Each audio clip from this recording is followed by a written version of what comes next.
Welcome to the Insomnia Coach podcast. My name is Martin Reed.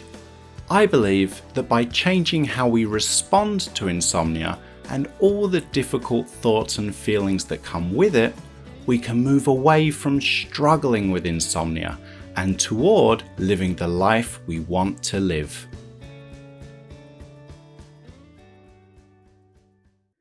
The content of this podcast is provided for informational and educational purposes only. It's not medical advice and is not intended to diagnose, treat, cure, or prevent any disease, disorder, or medical condition. It should never replace any advice given to you by your physician or any other licensed healthcare provider. Insomnia Coach LLC offers coaching services only and does not provide therapy, counseling, medical advice, or medical treatment. The statements and opinions expressed by guests are their own and are not necessarily endorsed by Insomnia Coach LLC. All content is provided as is and without warranties, either express or implied.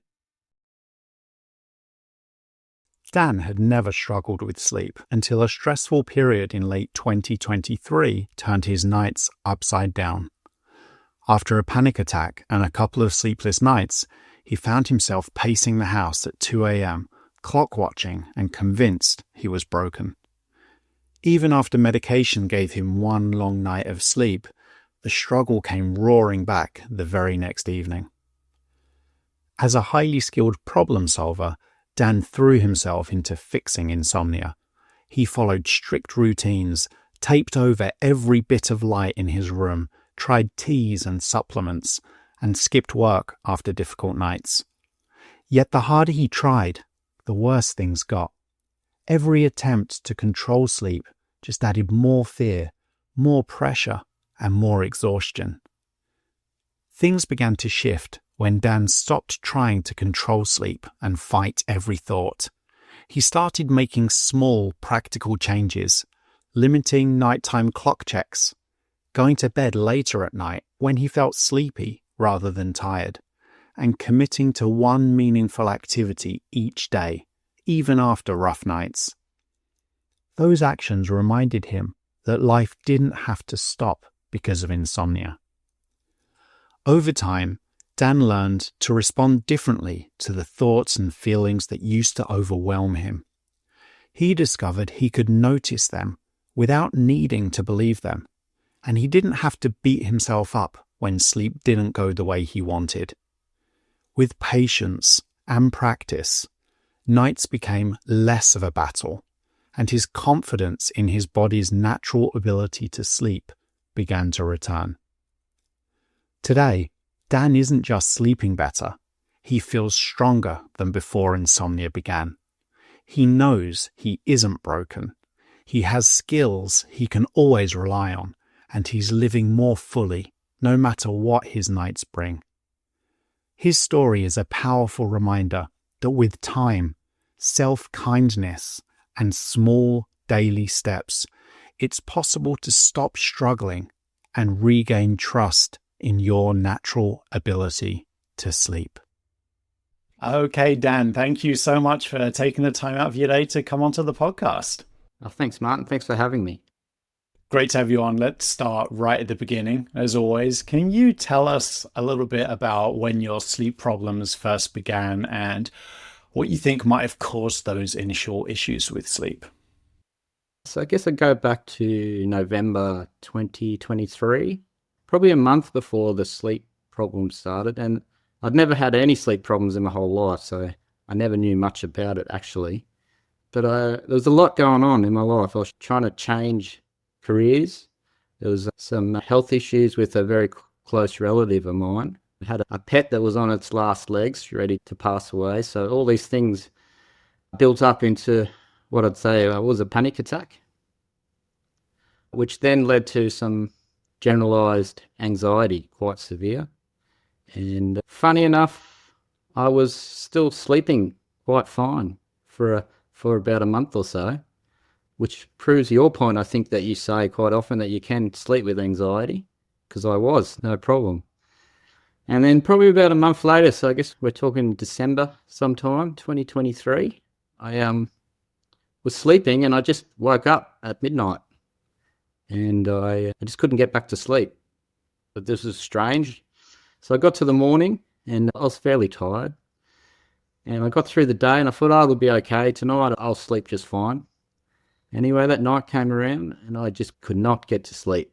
It was just not going to happen. And the anxiety started to rise, as it were, from that. And I didn't get a wink of sleep that second night at all. By the next day, I was feeling even worse and worse. I thought, tonight, surely I'm going to get some sleep. So that next night, not a wink of sleep at all. Could not get to sleep, pacing the house, checking the clocks, thinking, oh my God, it's 2:00 in the morning. I haven't slept for 2 nights now. I've got to get to sleep. And I would lie in bed, nothing could happen. And by that third morning, I was just a horrible mess. I ended up in hospital, talked to the doctors there. They didn't give me too much information on the sleep, but they did give me one pill. I'm not quite sure what it was. And they said, go home and have a good sleep tonight. So I took the pill and I went home and I slept for maybe 12 hours that night. And I woke up the next morning. I thought, great, that's all done. I've got that back on track. I've fixed that. And then, of course, the next night, off we go again. Couldn't get to sleep. Maybe slept an hour or something here or there. And then from then on, it just went on and on from that, just randomly. Some nights I couldn't get to sleep. Some nights I fell asleep, but woke up an hour and a half later and couldn't get back to sleep. I had nights where I would swear to my wife that I never slept a wink, but she said, when I came in, you were snoring.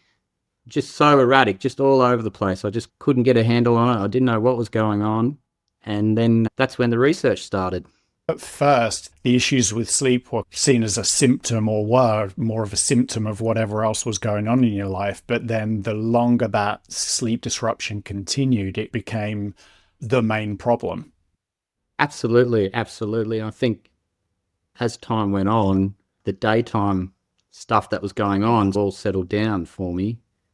But the anxiety, even through the day, was all directed at the sleeping at night. Yeah, definitely. And I think that makes sense, right? Because whenever you identify a problem in life, you're naturally going to focus on it more. It's going to consume more of your attention. So as sleep disruption or difficulties with sleep continue, it's going to become more of a focus and more of something that you see as a problem that you want to solve. And so therefore, just like you alluded to earlier, that's when the research got going as you did the human thing and tried to fix this problem. So can you tell us a little bit more about that? Oh, yes. So obviously, Dr. Google. First of all, I did go to my GP, and nothing against the GP, but he didn't really give me any advice on the sleeping. He just said, oh, read a book, but make sure it's not too exciting book and you'll fall asleep. And I thought, oh, that's great. He did give me some sleeping tablets, which he also stated that they're only temporary. And the more you have, the more you'll need, type of thing. So that got me more worried. And after that, I thought, well, I'm on my own here. I'm going to have to research this myself. So the first thing I bumped into on the internet was sleep hygiene. And I thought, oh, great, this is the thing for me. But that actually made things worse for me, I reckon. So the sleep hygiene was all about doing everything at a certain time, no blue light at night. So at that time, I was trying to have a shower at 7:30 at night on the dot, and then I'd have to go out, not watch telly, sit and be quiet, and then at night at 9:30 on the dot, I had to go to bed, and then the room had to be dark and no lights. So I was doing all sorts of crazy things, like even sticking sticky tape over the little red light on the television in the bedroom to try and make it dark, all this crazy type of stuff. And so that just seemed to make the anxiety so much worse, build me up even more. So I was still doing that because I had no other option, but I was also thought, if I'm not sleeping at night, I'll try and sleep in the day. And not being someone who usually sleeps in the day much, in the last 20 years, I'd probably count on one hand how many times I've had a daytime nap. When that wasn't working either, that just added to more anxiety. And then I was getting more information in magnesium tablets and ginger tablets and chamomile tea and just this whole array of things. And anything anyone ever suggested, I tried it, I can tell you. But nothing seemed to help. It just seemed to make it so much worse. If you're finding this conversation helpful, please take a moment to click the like button. And if you believe more people should hear real stories of recovery from insomnia, consider subscribing to the channel. Every like and every subscription helps these conversations reach more people who need support. Thanks for being here. You're clearly a problem solver. You were all in on trying to fix this problem, which is a strength. It's just you're caught out a little bit because sleep is one of these things that now you know from your experience. It's like the more we try to control it or fix it or make it do a certain thing, the more difficult it becomes. Yeah, exactly. That is exactly my nature. Is if there's a problem, I'm going to solve it. Being an electrician, you get in, you fix things. That's what you do. But in this case, the more I tried to fix it, just the worse it became. One thing you mentioned was you tried the sleeping in the daytime and that didn't work. What did you mean by that? Do you mean that you just couldn't sleep during the day or that it just didn't seem to help with your sleep overall? I would lie down and close my eyes, and in the daytime I would drift off, and then that thing would happen where you would shock yourself to wake, and then I just couldn't sleep. And then I thought, oh, I must just be broken. I just can't sleep. But not thinking back that I never really ever had a daytime sleep in the past, so why now would I start doing that? But obviously in the moment I thought that was the best thing to try and do. Problem solving requires action, and a lot of the things that we do when it comes to trying to fix sleep involve actions that maybe don't reflect like who we are or the life we want to live. So for example, we might start trying to sleep during the day, or like you said, we might force ourselves to have a shower at a very specific time at night and then deprive ourselves of TV in the evening, even though that's something that we enjoyed. We start to take all this stuff out of our lives that matters, and we maybe start to replace it with things that we wouldn't be doing, that don't really reflect who we are or the life we want to live. So then we've got all the sleep issues, but then we've also got that impact that it's having on our overall life as well. Absolutely, Martin. If I had a bad night, I would not go to work. I would try and conserve the energy. And looking back, it just didn't help because I'd be sitting at home tired as hell. I'd be watching people drive off in their cars to work down the road, and here I'm home feeling guilty now that I'm not out going to work. I'm not contributing to society, and it's just making it worse for me. Absolutely. And on top of that, when you're staying at home, your focus is only ever going to be on sleep or whatever other problems are going on. You're not going to have that distraction of living your daytime life and doing all that stuff that matters to you. Yeah, exactly. That's exactly how I felt back then. Obviously, in the moment, it didn't feel like that. In the moment, I thought I was doing the right thing. But now looking back on reflection, that's exactly what was going on, yeah. You tried a lot, you did a lot of research. When you came across my work, what made you think there's something different here or there's an approach here that might be worth exploring or pursuing? It was a funny one. I think initially I might have bumped into the sleep education YouTube clip, and something just slightly resonated with me about, here's someone that's just telling me about sleep, stuff that I've never had to think about in my whole life, but it made sense.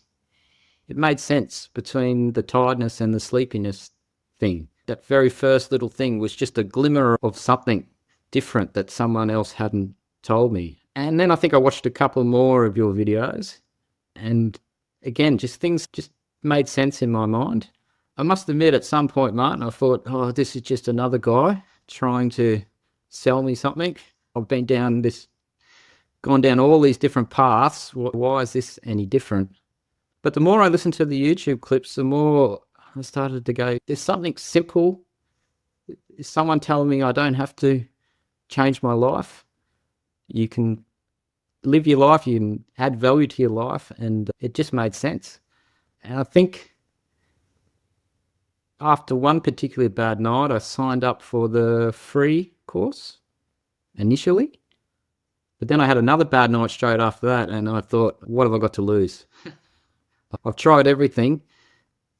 Well, let's give it a go with an open mind and see how it goes. And I think I signed up for the full course the next day and got into it within hours. Let's talk about that a little bit more. So now you've gone all in, you're logged into the client area, you're working through the course. As you reflect on that part of your journey, what were the initial changes that you made that stand out to you as being something that you found particularly helpful? The sleep restriction, what it did do for me was reassure me that I could get sleepy and to feel the difference between tiredness and sleepiness, especially in my own body. I was trying to go to bed tired but wired, as you would probably say. And although when I did get sleepy, sometimes I'd get in bed and then I'd wake back up again, at least I had that. If I do feel sleepy, we can work from there. Other things that really helped initially, definitely not checking the clock at night. Like when I was really in a bad spot, I'd be up every half an hour checking the clock. 1 a.m. Oh my God, I've got to go to sleep. Oh, 1:30 now. I really got to go to sleep now. Oh, look at that. It's 2:30 in the morning. I've got to be up in 2 hours. So not checking the clock initially was a really good thing. And also making myself do at least one good thing a day outside of having the night time. Like even though I was feeling like crap, I didn't want to go anywhere, just doing one thing. It could have been as little as going for a walk with the wife, or going to the beach, or going for a ride on my bike, or anything, just something small every day. And over time, I did find that even with a bad night's sleep, I could get to the end of the day and say, gee, I did have a good day today. By making that commitment to just do one thing that mattered to you each day, independently of sleep, it gave you that opportunity to open up a little bit more to what's present at the same time as the insomnia. So it's not just the insomnia in your life. The insomnia could very well still be there. Sleep is still a concern. But whilst that's present, there's also something else. There's also something else that's more meaningful, more important, more enriching. Yeah, correct. So they were all the shorter sort of term things that worked for me, but I've broken it up into two sort of stages. And the longer term fix for me was the awake exercise at night, where you're observing your sort of thoughts and your feelings without judgment. So I found that longer term was more powerful than the initial tools for me personally. Knowing that you can observe your thoughts without judgment or without action was just so powerful. But that took a lot longer to develop, 6 to 12 months to develop that and train myself on that. And I think that is probably one of the most powerful things in the course that I learned. How was that different as an approach to what you might have been doing before when you were lying in bed and all these thoughts were showing up? Well, I guess when a thought would show up before, I would just assume that was the truth. You're not sleeping, you're going to get sick, you're not going to be able to work. And I believed myself. If I'm thinking it must be true. But with the awake exercise, I started to notice I could go, there's that thought. And that'll probably generate this feeling in my body. And then over time, by doing that over and over again, it just seemed to diminish somehow the feelings and the thoughts. Almost like my brain would say, everything must be all right. It's just time to relax. But I guess we're talking the 6-month mark here, where we're talking pretty far down the line, not in the initial stages. So definitely something I had to work on, and I still use today. Our default response to especially the difficult thoughts or the uncomfortable thoughts and feelings that we can experience, is to try and get rid of them, to avoid them, to fight them, to resist them, or to see them as something more than what they are, which are thoughts and feelings. They're nothing less than that. They're nothing more than that. They're thoughts and they're feelings, and we get to decide what we do with them once they show up. Initially, they were just overwhelming, the thoughts, but over time, you almost can get to laugh at them a little bit. Oh, there's that thought that you're not going to sleep tonight. Okay, no worries. That's all right. But we're going to go and do something else instead.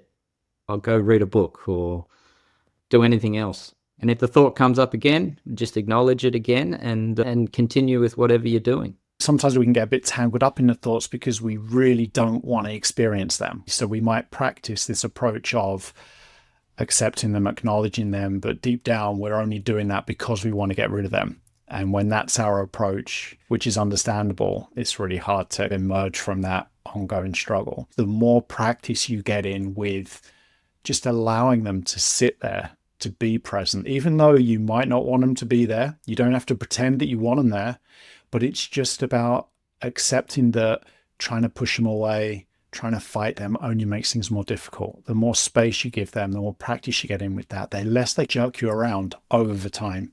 Yeah, absolutely. They seem to lose their power.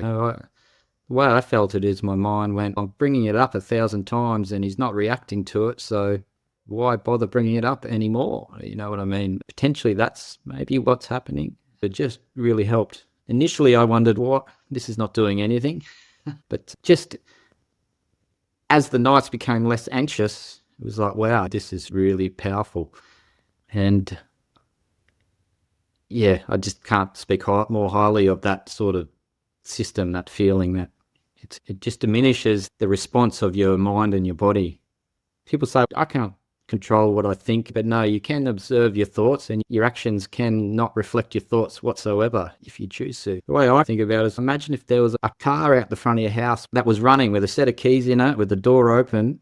Everyone would have that thought, geez, I could jump in that car and drive away. But we don't, do we? 99% of us don't do that. We have the thought and we go, that's not the action I want to do. And then you move on. So I brought it back to that sort of simple level. It's the same sort of thing, I think.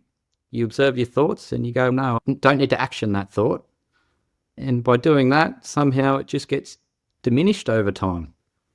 I think it can be really helpful to reflect on the controllability of our thoughts. Often, I think when we're honest with ourselves and we reflect on this, we can probably recognize that our thoughts are out of our direct control. And the more we try to control our thoughts, the more kind of powerful and influential they become. But on the other hand, we can always control our actions, how we respond to the thoughts. So our brain is generating this stuff as it's doing its job of looking out for us. We get to decide then what we do with that.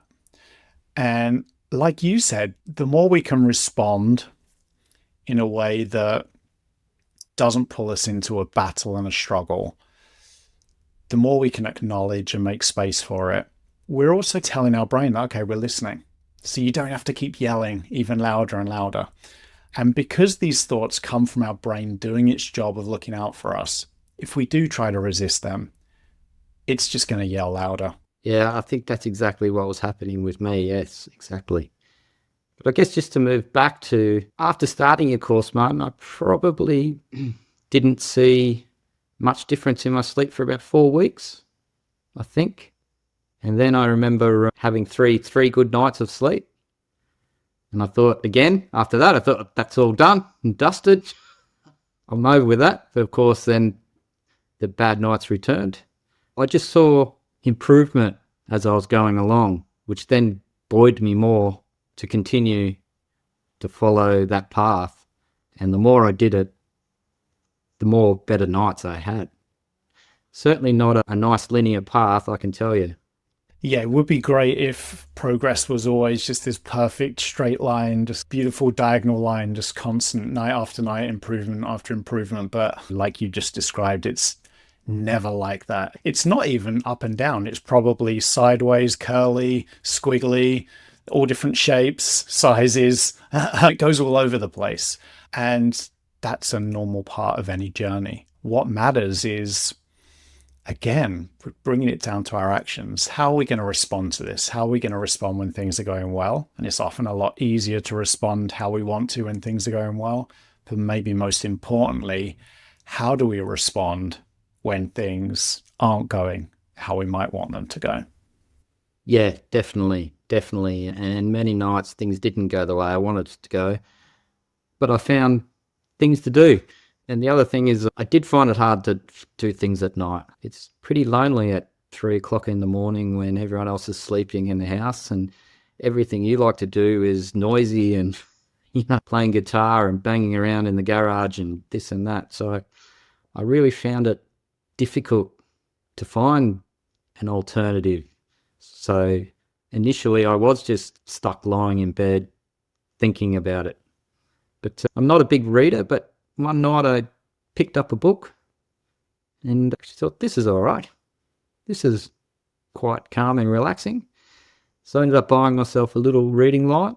And if the thoughts got too much and too much anxiety, I would just jump out of bed and pick up the book and read a page, read a chapter, couple of chapters, whatever, until that sleepiness came back, and then I'd go back to bed and have another go at sleeping. You gave yourself options by the sounds of it. So before, when you were really struggling, it felt perhaps like there were no options. You just had to kind of stay in bed and kind of battle with the thoughts, battle with the feelings, battle with the insomnia, try really hard to make sleep happen. And as you were exploring this, you realized that there were other things that you could do. You could practice building skill in acknowledging and making space for whatever the thoughts and feelings are that are showing up. And on a more physical level, perhaps, you can also just read a book. You can get out of bed and read a book. You can stay in bed and read a book. You're doing something other than struggling and battling away. You're not in a battleground in the middle of the night. You're just doing something that helps you experience that moment with less struggle. Yeah, exactly. I do remember as I was more comfortable in bed when I was awake, but I was still getting up in the night to read my book on the couch. And I think I might have posted something in the forum about that. I think you came back and said, well, if you're comfortable in bed, why don't you try and stay in bed and read? And I thought, am I allowed to do that? And yeah, of course you are. If you're comfortable, and stay in bed. So I did. Stayed in bed and I read my book, and lo and behold, went back to sleep. So it doesn't matter where you are or what you're doing. It's all about how you react to those thoughts and those feelings. Yeah, definitely. This idea of should I stay in bed, should I get out of bed, it's something that a lot of people ask me about. And my answer is it really doesn't matter whether you get in bed or whether you stay in bed or get out of bed. It really doesn't matter. What matters most is, are you engaged in a struggle? And if so, what can you do to experience that moment with a little bit less struggle? And that could involve watching TV in bed, and all the sleep hygiene people are going to probably start feeling faint hearing that. Or it could be getting out of bed and doing something else. It really doesn't matter, because your goal isn't to permanently delete whatever thoughts and feelings are showing up, because from experience that doesn't work. Your goal isn't to somehow magically make sleep happen, because as you know from experience, you can't make sleep happen through effort. Your goal is to just experience whatever's happening in that moment with less struggle. And that can be done whether you're in bed, on the floor, in the kitchen, out in the backyard, jumping on a trampoline. It doesn't matter, because what matters is experiencing that moment with less struggle. 100%. Yep. I'd agree with that now. At the time, it was difficult to see, very difficult to see, but now on reflection, absolutely.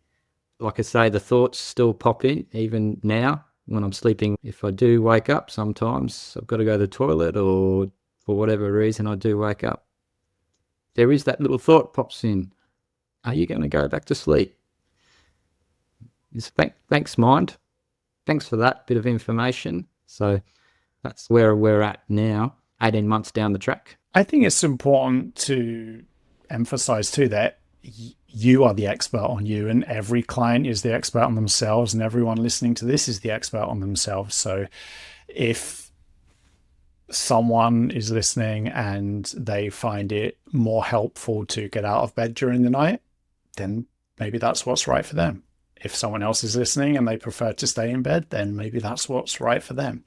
Really, what could be most helpful is to just reflect on your own experience, because our own experience is often our best guide as to what is most workable for us.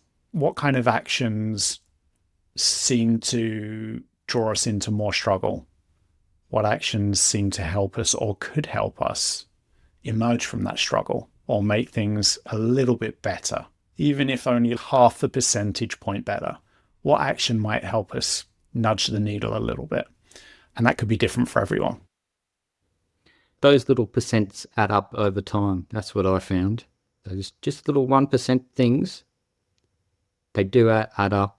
And eventually I got back on track in that way, slowly and steadily. So over time, the sleep restriction, I backed that off and just started to go to bed when I felt sleepy. So that sort of thing loosened it up, but I leant more into the observing the thoughts and feelings type thing. And that's why I think I ended up enjoying the course, because while I got bits of information from YouTube clips and whatnot, the course followed a good step-by-step progress. Like sleep restriction was early on in the course, and then we moved to the awake exercises and feeling. So the order of it just seemed to work for me. And yeah, it was just a natural progression in the end.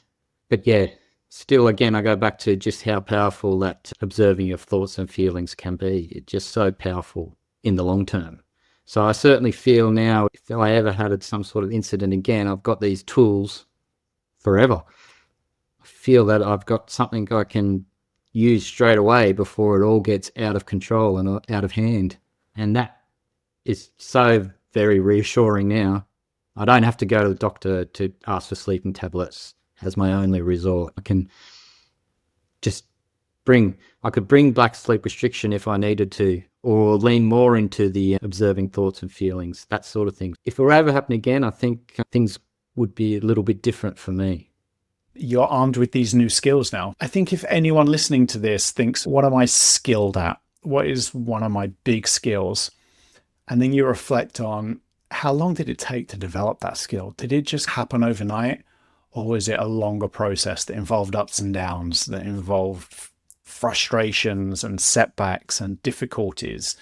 Probably the latter, right? Skills don't tend to just magically appear. They do require practice and commitment to action and ongoing practice, whether that feels easy or whether it feels difficult. But then once we've developed that skill, it's with us for life. We can always draw upon it. Yeah, I totally agree. I actually thought all the things that I've learned in my life, there's just another thing. I absolutely can learn this. It takes time, but I can do it. And now I have. You're 100% correct. It's easier now that I've learnt it, and I can't ever unlearn it. So it's just so helpful, not only at the night, during the day as well. I was using it during the day when I was obsessed with sleep. Here's that thought again. If you only did this, you'll sleep at night. You think about that all day, and then you get to night and it wouldn't work. So when those things pop up in the day, just accept them and go on. And it's just led to a calmer mind all round, really.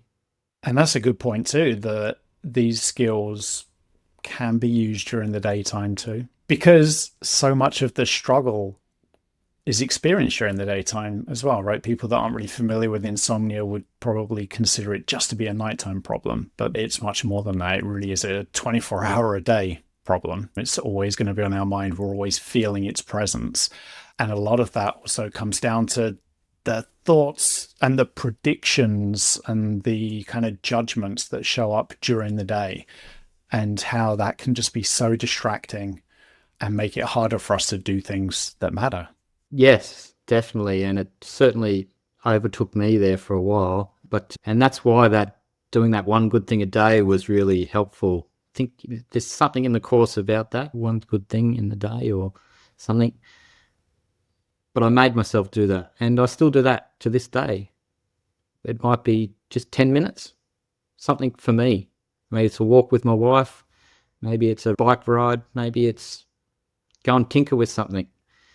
But just every day now I can say I did something for me, no matter how tired I was or whatever. And I think that's helped calm the mind as well.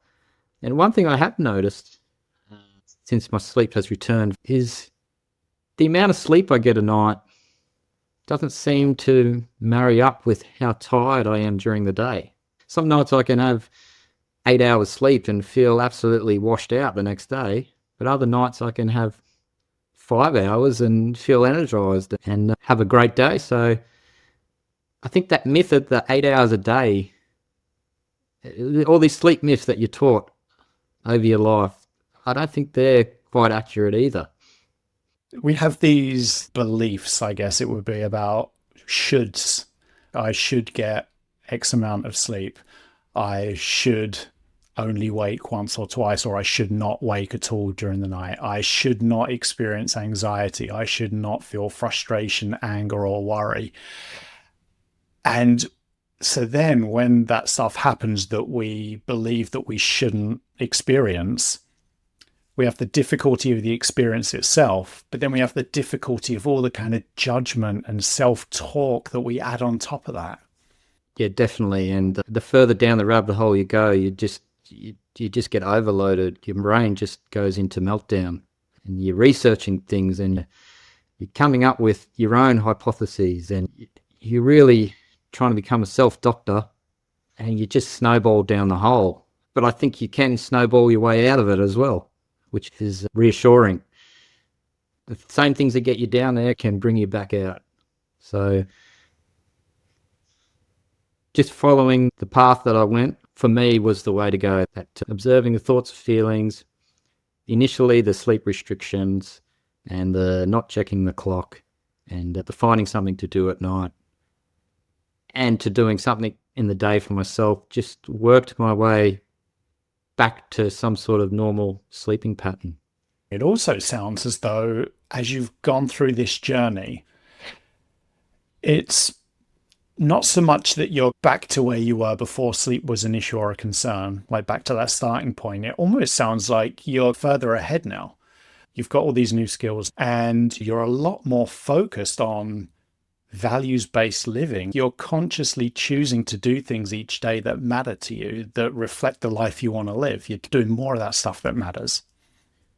Oh, absolutely, Martin. I think I'm much better off than before. I just had no clue about sleep. No clue. If you had told me you can force yourself to go to sleep, I would say, yeah, sure I can.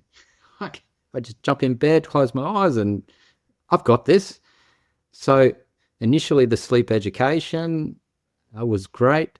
That's knowledge that I can hold for the rest of my life. Then all the tools that I've learnt, that's knowledge I hold for the rest of my life. Not saying every night's perfect. It's not. But the way I react to it is totally different. That can be really unusual for people that are still in the struggle to listen to episodes like this, where people talk about maybe being stronger or having grown as a result of their experience, because when we're tangled up in the struggle, we're like, we don't see any possible upsides to it or any kind of learning opportunities from it or any sense of personal growth or development from it. It's only when we're able to emerge from that struggle and look back that we realize that there was stuff there that we've taken from that experience. It's contributed overall to some kind of positive in our lives that we can then take forward. Absolutely. And I believe, and to be honest, I was one of those persons that would listen to the podcast and go, no way. I'm stuck here now. This is my life. This is where I am. I'm broken. My brains must be miswired. I'm different to everyone else. And I was hearing the stories going, this is almost unbelievable. But now looking back, I can see my progression and the tools and everything I use to help me come back. You can absolutely be stronger after all this. Absolutely. I 100% agree with that now. But I can understand someone who's in it not being able to see it because I was there as well. I could not see a way out of it. But I had faith in the tools that you provided. I saw little glimpses of things and I focused on those things. But I do feel sleepy. Even though I might still not have a good night, I know I can feel sleepy and I know I can go to sleep. And then things just slowly improved. And then when things improved, I just built on it. That worked. Well, I'm going to continue to go down this path. And I feel stronger than before I had the sleeping issues, for sure.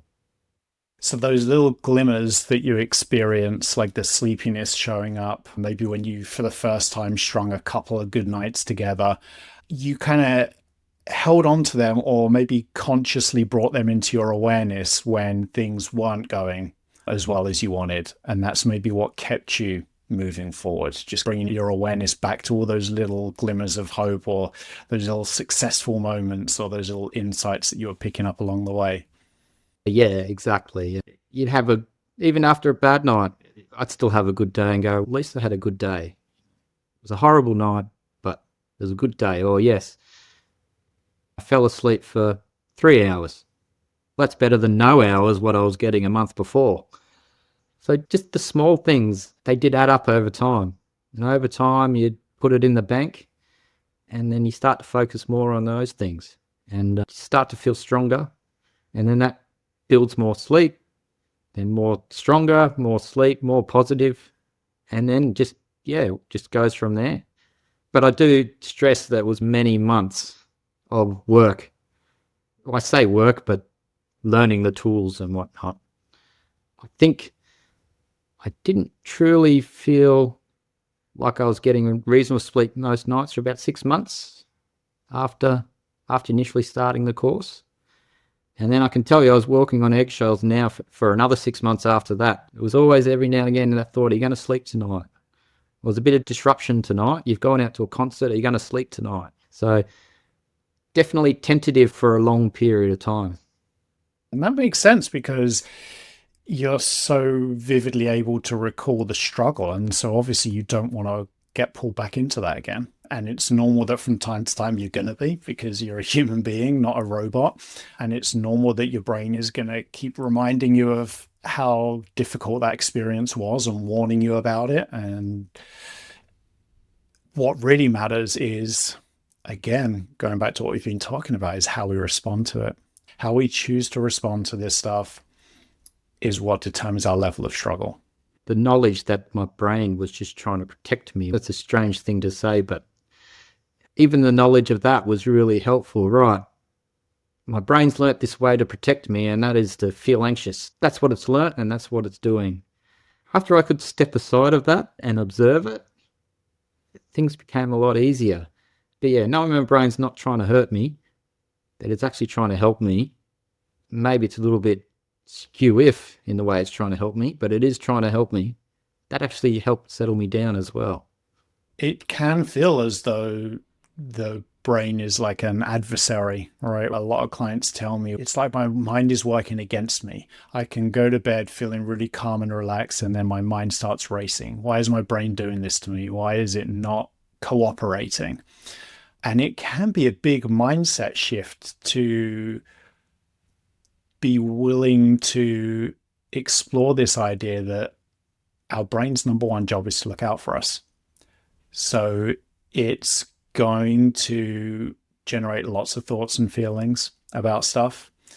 And it's always going to focus on worst possible outcome every single time, because that's what keeps us alive. Our brain is not going to focus on the most positive possible outcome, only ever the worst possible outcome. And it's not doing that to make things difficult for us. It's doing that to keep us safe, to keep us alive. And understanding that or recognizing that can really help, because that can shift the relationship we have with our minds, right? And so now, if we can recognize our mind isn't an adversary, maybe we don't have to battle with it. Maybe we don't have to see it as the enemy anymore. And that can move us on that path to making space for the mind to just do whatever it's going to do anyway. Yeah, I think absolutely. I can't remember exactly what point I sort of understood that at some point in the process. But at that point, I kind of said, right, brain's job is to keep you alive. So it's not trying to hurt you. You just need to work with it. And you hit a nail on the head.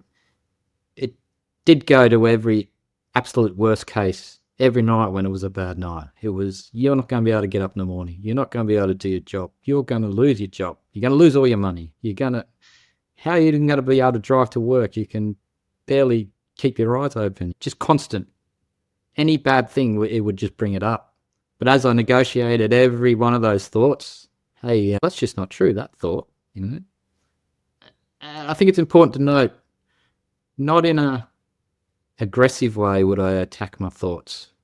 I would just observe them and try not to judge myself. Just go, they're just thoughts. And I think that was important too, because attacking yourself is just not going to help the process at all. And certainly early on, I was probably beating myself up much too much. I was, you're useless. You're never going to be able to do anything again, sort of thing. But as I tackled it, I managed to go, no, we're still going to go out and we're still contributing. We're still going out and doing our thing. We're doing stuff for ourselves. And just worked my way through that. What kind of markers of progress did you have for yourself that kept you moving forward when sleep might not have been doing what you wanted it to do, when your thoughts and feelings might not have been doing what you wanted them to do? I'm going to be honest, I didn't really have markers, but I would have take each day just as it comes. Maybe it was a time in the evening, late afternoon, where I would probably sit and just say, how was the day? But last night was no good. But I actually had a pretty good day. I did this and I did that, and that was fun, or that was a great day at work or whatever. So for me, it was really more day by day. I didn't really set goals in any way. It was really, just day by day for me. It sounds like you were focused more on what did I do each day? And if you were able to reflect that you did some stuff that day that mattered, that was aligned with your values, that reflected who you are, who you want to be, the life you want to live, that was more of a marker of progress to you, perhaps. Yeah, I think absolutely. At the end of every day, I would just, that was a good day. I didn't really keep record of all that. It was just really, truly for me, was day by day. Just as time went by, I just saw improvement in everything, to be honest. A lot of it's a bit of a blur now. I do definitely remember day by day, I think I said at one stage, we're just going to do this day by day. Every night's a new night, as it were. What happened last night could be totally different tonight. So let's not take last night as a sign of how tonight's going to be. It's a brand new night and anything could happen. Would you say that you became more focused on being present? So for example, when we're really tied up in the struggle, so much of it, our brain is just time traveling, right? It's predicting what's going to happen that night. During the night, it's predicting what's going to happen the next day. In the morning, it's predicting what's going to happen in the afternoon.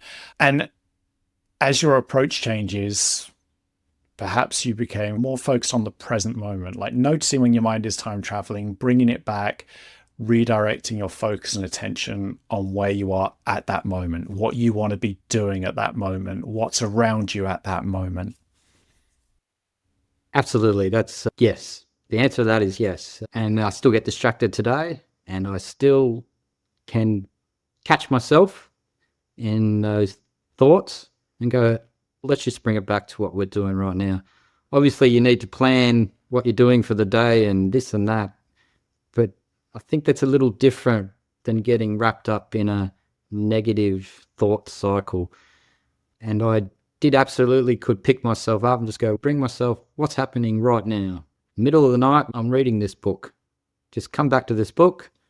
It's fun. I'm going to read that. And then I might find that thought would come back, same thought. And I just acknowledge it again. there it is. It's come back. I've been distracted. That's okay. Just bring it back to this book again. And eventually, my mind just gave up trying to convince me of something. And then the sleep just happened. Dan, I really appreciate you coming onto the podcast and sharing all these great insights with us. If someone with chronic insomnia is listening and they feel as though they've tried everything, that they're beyond help, that they'll just never be able to stop struggling with insomnia, what would you say to them? First thing I'd say is you're not broken. I thought I was broken, but I wasn't. And you won't be either. The second thing is learn about sleep education. Learn the difference between sleepiness and tiredness. You want to get that sleepy feeling to come back, or to at least understand how it feels. Third thing is you can absolutely observe your thoughts and your feelings, and you can absolutely teach yourself to react in a different way to them. Absolutely. But it takes time. For me, 6 to 8 months it took, but you can absolutely do it. And the very last thing, and most importantly, I think, is be kind to yourself. There's no point beating yourself up. Many people are going through this, and beating yourself up will not be helping you in any manner at all. I really appreciate you coming on and sharing your journey with us, Dan. Thank you so much. Thanks, Martin. Thanks for listening to the Insomnia Coach podcast. If you're ready to get your life back from insomnia, I would love to help. You can learn more about the sleep coaching programs I offer at insomniacoach.com. And if you have any questions, my email address is hello@insomniacoach.com. I hope you enjoyed this episode of the Insomnia Coach podcast. I'm Martin Reed, and as always, I'd like to leave you with this important reminder. You are not alone, and you can sleep.